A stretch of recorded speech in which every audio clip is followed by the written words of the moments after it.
अहाँ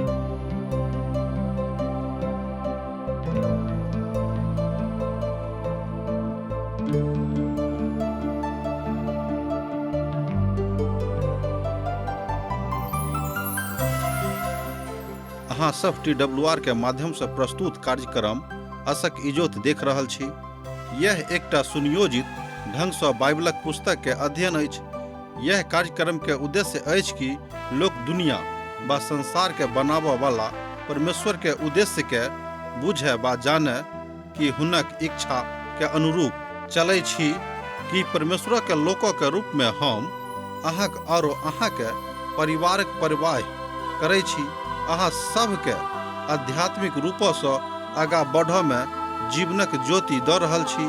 कृपया देखू आ सुनू जाहिसँ परमेश्वर अहाँ के जीवन के ढेर आशीष से भरि देथिन। आशा के इजोत मैथिली कार्यक्रम में हम एक बेर और अहाँक अभिनंदन प्रभु यीशु मसीह के मीठ आ पवित्र नाम से कऽ रहल छी। हमरा सब आजुक दिन नीति वचनक पोथी के 24वां अध्याय में पहुँच गेल छी। एकर मतलब यह भेलै कि अब सने सने हमरा सब ए पोथी के अध्ययन के आखिरी प्रभाग में आबि गेल छी। एहिठाम से एकटा नव प्रभाग नीति वचन में आरंभ होइत अछि। सुलेमानक लिखल नीति वचनक ई अंतिम अध्याय अछि। एहि के बाद जे खोजबीन कऽ कऽ ओ लिखने रहथि, आगाँक अध्याय में एहि विषय पर कनेक विराम पड़ि जाइत अछि, अर्थात आगाँक नीति वचनक खोजक संग्रह हिजकिय्याह कयने रहथि।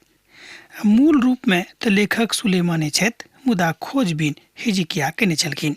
बाजल जा सकै छै जे सुलेमान बहुत नीति वचनक लिखने रहथि आ तकर संग्रह कयने रहथि, आ ओहिमे सँ तऽ बड़ कम मात्रा में हमरा सभक हाथ में नीति वचनक अछि जे हमरा लोकनि आजुक दिन पवित्र पोथी में संग्रहित देखैत छी। ई सब बड़ सत अछि, जाहि बात सबके बड़ नीक रीति सँ सम्हारि कऽ रखबाक अछि, सम्हारि कऽ सिखबाक अछि, सम्हारि कऽ अपन जिंदगी में लागू करबाक अछि। कियाक तऽ परमेश्वरक पवित्र वचन अछि, तें पवित्र वचन के पवित्रता के साथ अपन जिंदगी में लागू करबाक अछि। ई सब महान सत्य पर आधारित कथा अछि जे सब हमरा सभक नीति वचन में सिखबाक अछि। हमरा सब अखन अब महाविद्यालय से आगाँ बढ़ि गेल छी, कियाक तऽ हमरा सब गोटे के प्रमाण पत्र भेटल छल। अगला अध्याय में बातक हमरा लोकनि अध्ययन कयने छलहुँ हैं कि हमरा सब प्रभु के दिस से बहुत बातक सीख कऽ अब परिपक्वता के दिस आबि गेल छी। अब हमरा सबके मजबूती के साथ आगाँ बढ़बाक अछि। तहन नीति के प्रति के जीवनों में दोसर गप में नित प्रतिदिनक के जिंदगी में हमरा सबके सोझा सोझी एही बातों के ऊपर प्रभाव रखबाक अछि। खराब लोगों के विषय में डाह नहीं करब आ नहीं तकर संगति के मानैत रहब वा तकर संगति में रखब, कियाक तो उपद्रव सोचैत रहैत अछि और हुनक मुख सँ दुष्टता के कथा निकसैत अछि। ए बातक अहाँ एहिठाम देख सकैत छी, सत्यापित कऽ सकैत छी एहि अध्याय के 1 पद और 2 पद में। एहि बातक एहिठाम पुनः दोहराओल गेल अछि, जाहि बातक हमरा सभक जिंदगी में महत्वपूर्ण स्थान देवल गेल अछि। आगाँ एना बतायल गेल अछि कि सोच विचार कऽ कऽ करब, तकर बातक लेल सावधान सेहो रहब। भजन के पोथी तकर 73 अध्याय में जे बातक बतायल गेल अछि ओ एहि बातक दिस इशारा करैत अछि जे आसापक लिखल एकटा भजन अछि। ओ भजन एहि बातक ऊपर, एहि विषयक ऊपर अवधारणा राखैत अछि। ओ कहैत छथि, हमरा सभक अपन मनक ऊपर नियंत्रण रखबाक अछि। ध्यान दियौक, हमरा सभक अपन अपन मनों के ऊपर नियंत्रण रखबाक अछि। भजन एही बातक ऊपर बताबैत अछि। एहिठाम आसाप एहि बातक दिस इशारा कऽ रहल छथि कि जो नियंत्रण अहाँक ऊपर अछि, अर्थात जो अहाँक नियंत्रण अहाँक मनक ऊपर अछि तऽ बड़ उचित गप अछि। अहू से बेसी उचित ई हैत कि अहाँ अपन मनक नियंत्रण अपन उद्धारकर्ता यीशु मसीह के हाथ में दऽ दियौक।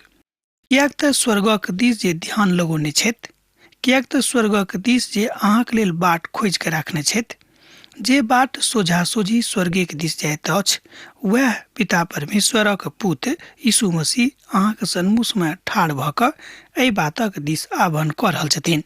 ओ अहाँके कहियो बेज्जत नहीं हुआ देथिन। कालांतर में ओ अहाँके रक्षा रखवाली करता है और अहाँक संगति में सैद घड़ी बनल रहता। मुदा अभी बात अहाँक ऊपर अछि जे अहाँ कतेक अपन प्रभुक ऊपर विश्वास राखै छी। एहिठाम सुलेमान ओहि सबटा बातक ऊपर अपन प्रतिक्रिया व्यक्त कऽ रहल छथि आ समाधान सेहो खोज रहल छथि जे ईश्वरीय विधाक आधार अछि। एहिठाम एहि बातक देखियौ पद 17 में अहाँ देख सकैत छी। एहिसँ पहिने हमरा लोकनि 17 पदक देखी अहूँ भजन 73 के 17 भजनक देखब। जाबे धरि हम परमेश्वरक पवित्र स्थान में जाकऽ हुनका सभक परिणामक ने सोचि लिए। एहि तरह हमरा लोकनि देखै छियै कि जाबे धरि हम परमेश्वरक पवित्र स्थान में जाकऽ ओकरा सभक परिणामक ने सोचि लेलहुँ हैं। परमेश्वर हुनका सभक संगे न्याय करता है। एहि विषय पर अहाँ बड़ नीक रीतिसँ देख सकैत छी। एहि बातक बतायल गेल अछि कतऽ तऽ इब्रानियों पोथी तकर 12 अध्याय में ओतऽ बतायल गेल अछि कि परमेश्वर भस्म करयवला आगि छथि, अर्थात ओ महान न्यायी छथि। ओ केकरो मुख देख कऽ न्याय नहि करतथि, मुदा ओ अहाँक काजक आधार पर, अहाँक विश्वासक आधार पर, अहाँक समर्पणक आधार पर ओ न्याय करतथि। ई बात नहीं भेल कि अहाँक संबंध जँ प्रभुक संगे कमजोरो भऽ जायत तो अहाँक मुख देख कऽ न्याय कऽ देथिन। से गप नहीं थिक। पिताक संगे बड्ड एहि बातक अहाँ नीक रीतिसँ देखबै जे अहाँक संगे रहैत छथि। अहाँक बा हमरा अपन अपन स्थानक एहि जिंदगी में एहि बातक लऽ कऽ निश्चित करबाक अछि, अर्थात पक्का करबाक अछि कि हमरा सब अपन प्रभुक संगे छी। आगाँ पर स्त्रीगामी के विषय में बतायल गेल अछि कि जे केओ पर स्त्रीगामी छथि हुनका कहियो परमेश्वर माफ नहीं करतथि जँ ओ अपन पापक मानि कऽ तकरा छोड़ि नहीं देथिन। नीक रीतिसँ अपन लोकक संगे व्यवहार करनाइ उचित अछि। एकर अर्थ ई नहीं लगायब कि अहाँ अपन लोकक संगे समझौता कऽ लियौ जँ ओ पापो कऽ रहल छथि। कहियो अहाँ पापक संगे समझौता नहीं करब, किएक तऽ ई बात प्रभुक पसंद नहीं छनि। पवित्र पोथी बाइबिल में बहुत दुष्ट लोकक खतरनाक अंतक विषय में बखान अछि। एहि विषय में अहाँ कैनक विषय में जानैत छी। जाय बातक हमरा लोकनि उत्पत्ति के पोथी में पढ़ने छलहुँ हैं, सीखने छलहुँ हैं। तकरा बाद हमरा लोकनि आगाँ देखै छी लूकाक जगह, अर्थात ओहि बातों में ओहि काल में जतऽ ओ पड़ल छलाह हुनका कोन तरह से ओतऽसँ भगाओल गेलनि और कोन तरह ओहि नगरी के नाश कयल गेलैक। अहाँके मालूम भऽ गेल होइत कि हम कतक बात कऽ रहल छी, अर्थात ओहि नगरी के बात कऽ रहल छी जाहि नगरी के परमेश्वर नाश कऽ देने रहथि, अर्थात सदोम नगरी के विषय में हमरा लोकनि देखैत छी। अर्थात ओ बढ़ोतरी के इच्छा तऽ राखैत छलाह, मुदा हुनक इच्छा अप्रत्याशित रहन, उचित नहीं रहन। एक रोज हुनका मोन में ई विचार आबि गेलनि आ जे ओ सदोमक नगरी छोड़ि देताह, जे एकटा बड़ पैघ गलती हुनका संग में छलनि। अर्थात ओ सोचैत छलाह कि हम सदोम नगरी के नहीं छोड़ब, के तऽ लूत। मुदा ई हुनका जिंदगी में एकटा महान गलती रहन। दोसर गप में ई हुनक जिंदगी के एकटा महान गलती रहन। जँ पवित्र वचनक अध्ययन अहाँ करब तऽ पाएब जे दुष्ट लोकक न्याय हेतैक, एहिमे संदेह नहीं अछि। एहिमे कोनो तरहक संदेह करबाक आवश्यकता सेहो नहीं थिक। परमेश्वरक न्याय हुनका जिंदगी में बा हुनका हाथ में अछि से अहाँ नहीं भऽ सकैत छी। परमेश्वरक न्याय परमेश्वरक लग में छनि, परमेश्वरक न्याय हुनके हाथ में छनि, अर्थात परमेश्वरक हाथ में छनि। कहियो ओ अपन न्याय के अधिकार मनुष्य जाति के नहीं देथिन। साथे अहाँ बाजि सकलहुँ हैं कि परमेश्वर बड़ न्यायी छथि, तैं ओ जाय काल में न्याय करबाक आवश्यकता हेतैक ओ न्याय कऽ देथिन। आ एहि बातक बुझनाइ हमरा सभक बड़ महत्वपूर्ण भऽ जाइ छै। बाड़ी तऽ बुद्धिएसँ बनैत अछि और सभक द्वारा स्थिर होइत अछि। एहिठाम हमरा लोकनि देखैत छी जे घर अहाँ बना रहल छी से बुद्धिक द्वारा बनैत अछि और समझक द्वारा, ज्ञानक द्वारा स्थिर होइत अछि। ज्ञानक द्वारा ओ टैल सब जाइत अछि, अर्थात जँ अहाँक लग ज्ञान अछि तऽ अहाँक जिंदगीके मुसीबत टल जायत, हटि जायत, किएक तऽ परमेश्वरक ज्ञानक प्रयोग अहाँ कऽ रहलहुँ हैं।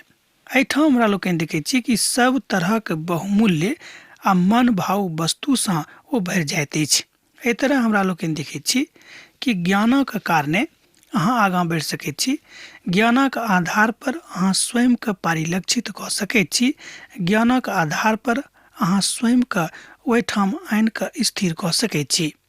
एक मनुख घर बना सकैत छथि, तहन ओहि घरमे कोनाक नीक बात आयत, कोनाक बढ़िआँ बढ़िआँ सामान आयत, एहि बातक वह मनुख जानैत छथि जँ हुनक युक्ति उचित छनि। मुदा कहियो कहियो लोक घर बनाबैमे गलत युक्तिक उपयोग करैत छथि आ गलत तरहक व्यवहार सेहो करैत छथि। नीक सएह लागैत अछि, ओहि बातक ओहि तरहक बाड़ीके अवलोकन बड़ नीक अछि आ अवलोकन नीक सेहो लागैत अछि। आ एहिठाम हमरा सब बुद्धिक बड़ नीक घरमे आबि कऽ एहि बातक बड़ नीक रीतिसँ पाबि रहल छी, बुझि रहल छी। ई तऽ हमरा सभक बुद्धिके घर अछि, किएक तऽ एहि घरमे अहाँ बनेलहुँ हैं। एहि घरक बड़ कुंठित भावक अहाँ बुझैत छी, तहन यह देख कऽ मनुख अहाँके संगतिमे रहैत अछि कि नहि। किएक तऽ बहुत लोग स्वार्थेके कारणे अहाँसँ दोस्ती करत। जँ हुनका अहाँसँ कोनो तरहक स्वार्थ सिद्धि नहि हैत तो अहाँसँ फरक भऽ जायत, अहाँसँ अलग भऽ जायत। दोसर तीमुथियुक पोथी तकर 2 अध्याय तकर 15 पद एहि बातक बड़ स्पष्टताके साथ कहैत अछि, बखान करैत अछि। जँ अहाँके लग पवित्र पोथी अछि तऽ अहाँ देखियौ, आ नहि तऽ लिख कऽ राखि लिअ, आगाँ पढ़ि लेब। दोसर तीमुथियुसक पोथी तकर 2 अध्याय और तकर 15 पद। अपना आपके परमेश्वरक ग्रहण योग्य और एहन काज करयवला ठहराबाक प्रयत्न करू जे लज्जित हुआ नहि पाबेक आ जे सत्यक वचनक ठीक रीतिसँ काजमे अनैत छथि। एहि बातक अहाँ एहिठाम देखैत छी, दोसर तीमुथियुसक पोथी तकर 2 अध्याय आ तकर 15 पद। आ जँ अहाँ संसारक दिस देखयवला छी, संसारसँ कुछ पाबैके इच्छा राखैत छी, तहन ई बात अहाँके जिंदगीमे कार्यरत नहि होइत। न्यायक बड़ बृहत सीमा अछि एहि संसारमे, तहन एहि न्याय करयवला परमेश्वर छथि। मुदा परमेश्वरक न्याय खूब मधुर अछि, खूब नीक अछि, खूब सुहावन अछि। जँ अहाँ एहि बातक पर विचार करबै तऽ पायब कि ओ केकरो मुँह देख कऽ नहि, मुदा ओ अहाँके विश्वासक देख कऽ ओ न्याय करता है। एहि बातक हमरा लोकनि पवित्र पोथीमे बहुत ठाम देखैत छी। ओ कहैत छथि कि मसीह आबि रहल छथि आ लोकक हुनक काजक अनुसार इनाम देबक लेल ओ पुनः संसारमे अबैया छथि। मुदा कायर सियाह जँ अहाँके पापो छल, अब जँ अहाँ मसीहमे आबि गेल छी तऽ अहाँके कायर सियाह पाप अब उज्जर धग धग पवित्र भऽ गेल। मसीहमे अब अहाँ छी, तहन मसीह मंडलीमे आबि कऽ, अर्थात अपन मंडलीमे बैस कऽ, प्रभुक मंडलीमे बैस कऽ अहाँ प्रार्थना करनाइ सीखू। प्रकथन या थिक आवश्यकता एहि बातक अछि जे यह मनुख वातावरणक खराब करैत अछि जे मनुखक विश्वास बड़ कमजोर रहैत छनि। अब जागरूक होयबाक बात यह थिक कि अहाँ एहि बातक नीक रीतिसँ बुझियौ। आगाँके 5 आ 6 पद एहि बातक ऊपर विचार करैत अछि, एहि बातक ऊपर जोर दैत अछि। हमरा संगे देखियौ पद 5 और पद 6 के। बुद्धिमान पुरुष बलवान सेहो होइत अछि आ ज्ञानी जन बेसी शक्तिमान होइत छथि। तैं जँ अहाँ युद्ध कर तहन युक्तिक साथ करब, विजय बहुत सब मंत्रणा कऽ कऽ करयवलाक संगे होइत अछि। एहि बातक अहाँ एहिठाम पद 6 में देखैत छी और पद 5 में। एक बेर आर देखियौ हमरा संगे कि बुद्धिमान पुरुष बलवान सेहो होइत छथि आ ज्ञानी जन बेसी शक्तिमान होइत छथि। तैं जँ अहाँ युद्ध करी तहन युक्तिक साथ करब, विजय बहुत सब मंत्रणा करयवलाक संगे होइत अछि। अर्थात जँ अहाँ युद्धोमे छी तऽ अहाँके मंत्रणा कऽ कऽ, प्रार्थना कऽ कऽ करबाक अछि। एहिठाम दैहिक युद्धके बात नहि अछि, किएक तऽ बहुत बेर हमरा सब एहि बातक गलत रीतिसँ बुझैत छी कि युद्ध ओतौ अछि। पवित्र पोथी बाइबिलमे एहिठाम एहि बातक दिस इशारा अछि कि युद्ध दैहिक नहि, ई युद्ध आत्मिक अछि। अब एठाम किछु लोग छथि जे बड़ सावधानी के साथ अपन कथा के बताबैत छथि और अपन अपन आधारक गुण व्यक्त करैत छथि। अहाँ प्रभु यीशु के विषय में बहुत सोझ संगे गवाही दऽ सकैत छी, अर्थात खूब सोझ भऽ कऽ गवाही दऽ सकैत छी, मुदा ओ मात्र एकटा एहन छथि जे एहि कथाक ऊपर विश्वास आ भरोसा राखैत छथि। ई भऽ सकैत कि अहाँक विश्वासक अवधारणा हैत, अहाँके विश्वासक आधार हैत, मुदा परमेश्वर एहि बातसँ कहियो अप्रसन्न नहि होइत छथिन। आ जहन अहाँ किछु करयमे असफल भऽ जाइत छी तहन प्रभु अहाँक महिमाके बढ़ौताह आ अहाँके छूटल नहि भेल जा सकैत छै। ओ कह देता ई सर्वशक्तिमान परमेश्वरके काज छनि आर ई सर्वमान्य अवधारणा सेहो अछि जे सर्वशक्तिमान परमेश्वर जहन अहाँके संगे छथि तहन अहाँके विरोधी के भऽ सकैत छथि। कथाके बड़ सावधानी के साथ आगाँ बढ़ा रहल छी। कहियो कहियो हमरा सब हे प्रभु बाजैत छी, मुदा खाली मुखेटासँ, अर्थात ई बात खाली ठोरेसँ निकलैत अछि, मुखेसँ निकलैत अछि, मुदा हृदयमे एहन कोनो गप नहि रहैत अछि, एहन कोनो बात नहि रहैत अछि। बड़ सावधानी के साथ करू आ तहन प्रभु यीशु मसीह ओही तरहक प्रार्थनाके सुनि कऽ अहाँक संगे वएह बातक लऽ कऽ चलतथि। एहि वचनके पढ़ि कऽ हमरा सब गोटे एहि बातक सीख सकैत छी। आगाँ आबि कऽ अछि, आगाँ जेबाक अछि, कोनो बात नहि, सबके आगाँ बढ़बाक अछि। प्रभु सेहो चाहैत छथि कि अहाँ आगाँ बढ़ू, मुदा ओहि बातोमे सावधान सेहो रहू कि जे अहाँ आगाँ बढ़ि रहल छी तऽ की परमेश्वरक वचनक अनुसार अछि कि नहि। जिनका जरूरत छनि हुनक मदद करियौक, एहिमे कोनो संदेह नहि। जिनका जरूरत छनि हुनक मदद अवश्य करियौक, किएक तऽ धर्मी जँ 7 बेर खसताह तो उठि कऽ ठाढ़ भऽ जेताह, मुदा दुष्ट लोग विपत्तिमे खसि कऽ पड़ले रहैत छथि। एहि बातक अहाँ एहिठाम 16 पदमे देख सकैत छी, अध्याय भेल 24। एक बेर आर हमरा संगे देखियौ, किएक तऽ धर्मी जँ 7 बेर खसताह तो उठि कऽ ठाढ़ भऽ जेताह, मुदा दुष्ट लोग विपत्तिमे खसि कऽ पड़ले रहैत छथि। किएक तऽ धर्मी जन बेर बेर खसलाक बादो उठि कऽ ठाढ़ भऽ जेतथि। एहिठाम जे 7 बेर बाजल गेल अछि, ई 7टा अंक पूर्णताके द्योतक अछि, पूर्णताके चिन्ह अछि। किएक तऽ पवित्र पोथी बाइबिलमे 7 अंक बहुत बेर चर्चा कयल गेल अछि आर 12 अंकक सेहो बहुत बेर चर्चा कयल गेल अछि। ई दुनू अंक पूर्णताके दिस इशारा करैत अछि, पूर्णताके दिस लऽ जाइत अछि। जा सकैत अछि मनुख खाली खसनाइ पसन्द नहि करैत छथि। अर्थ भेल कि अहाँ खाली खसि कऽ अपन जिन्दगीमे जँ रहैत छी तेकर मतलब इएह भेल कि अहाँ आगाँ बढ़बाके कोनो जुकूत अखन धरि नहि लगौलहुँ हेँ। अहाँके जुकूत लगेबाक अछि कि अहाँ कोना कऽ आगाँ बढ़बै। आ ई जुकूत कतऽ अछि तऽ परमेश्वरके पवित्र वचनमे, अहाँके बुद्धिमे नहि, अहाँके सामर्थ्यमे नहि, अहाँके कोनो बातमे नहि, मुदा सोझा सोझी परमेश्वरक वचनमे सब बातके जुकूत अछि। अहाँके जुकूत झोबाक अछि, खोजबाक अछि कि अहाँ तकरा प्राप्तिमे अखन धरि सफल भेलहुँ कि नहि। पतरस जहन पानिमे डूबऽ लगलाह, अहाँके स्मरण होइते, पतरस जहन पानिमे डूबऽ लगलाह तहन ओ पुनः ठाढ़ होयबाक लेल प्रभु यीशुके सोर पढ़लथि जे हे प्रभु हमरा बचाउ, हम तऽ डूबऽ छी। ओ बचावऽवला परमेश्वर छलाह, ओ हुनका हाथ बढ़ा कऽ बचा लेलखिन। एही तरह प्रभु यीशु मसीह आजुओक दिन अहाँके दिस हाथ बढ़ा कऽ बचेबाक लेल तैयार छथि। ओ अहाँके बचेबाक लेल कोशिशमे छथि, मुदा अहीं नहि चाहैत छी कि ओ अहाँके बचाबथि। एकर मतलब ई नहि भेल कि हम अहाँके ऊपर दोष लगा रहलहुँ हैं। हमर कहक अर्थ ई भेल कि संपूर्ण मनुष्य जातिमे एही तरहक अवधारणाके जन्म भऽ गेल छनि। आ ई अवधारणाके जन्म कतयसँ भेल अछि तऽ शैतानक काजसँ भेल अछि। बड्ड विश्रामित क्षणक दिस हम अहाँके लऽ जा रहल छी, किएक तऽ प्रभु यीशु मसीह अपन हाथ बढ़ा कऽ अहाँके थमैके लेल तैयार छथि।